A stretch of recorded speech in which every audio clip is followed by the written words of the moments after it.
অনেক জ্ঞানী লোকেরা বলে কি টাকা পয়সাই নাকি সবকিছু না।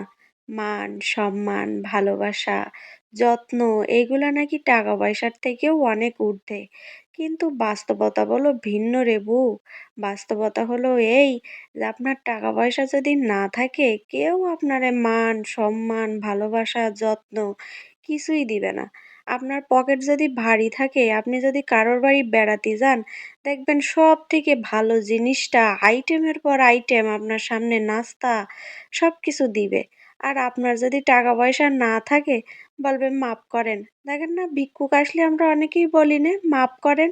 তারপর ধরেন আপনি যদি মেয়ে হন শ্বশুরবাড়িতে আপনি কতটুকু মান সম্মান পাবেন, কে কতটুকু আপনারে ভালোবাসবে সম্পূর্ণই নির্ভর করে আপনার স্বামীর কিরকম ইনকাম, আপনার বাপ আপনারে কি কি দেছে এইসবের উপরে। ব্যতিক্রম যে মোটেও নেই তা না, তবে অধিকাংশই বলো এরকমই হয়। দুনিয়ায় মায়ের ভালোবাসার ঊর্ধ্বে তো কিছু নেই, তাই না? সেই মাও দেখবেন যে সন্তানটা বেশি ইনকাম করে সংসারে, সেই সন্তানের বলে একটু বেশিই ভালোবাসে।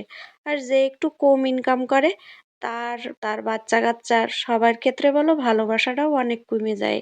বললেই বিশ্বাস করবেন কিনা জানি না, একটা সময় আমিও এটাই ভাবতাম যে টাকা পয়সাই সবকিছু না। কিন্তু এখন বর্তমানে চারদিকের পরিবেশ পরিস্থিতি দেখে মনে হয় টাকা ছাড়া জীবনটা বড়ই অসহায়। টাকা না থাকলে জীবনের কোনোই মূল্য নেই। আপনি কেন আপনার ছেলে পিলে আপনার আত্মীয় স্বজন কারোরই কোনো মূল্য নেই। তবে হ্যাঁ, টাকা অবশ্যই লাগবে কিন্তু সেটা হালাল উপায়ে। আপনি ঠকাইয়ে মানুষের মনে কষ্ট দিয়ে তারপরে মানুষের হক নষ্ট কইরে সেই টাকা নিজে কামাই করতে পারবেন ঠিকই কিন্তু হজম করতে পারবেন না, আপনার একদম বদহজম হয়ে যাবে। কিছু কিছু মানুষের আবার খইজলতেরও দোষ আছে।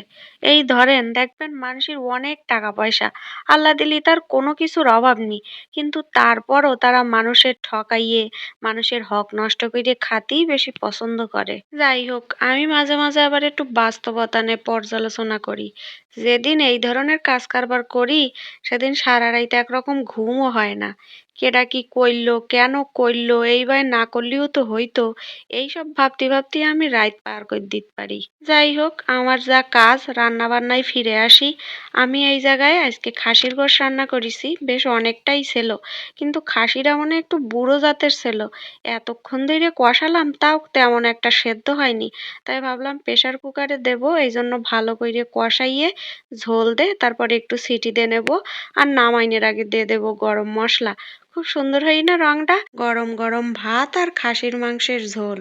আজকে এই জায়গায় বিদায় নিলাম। আল্লাহ হাফেজ।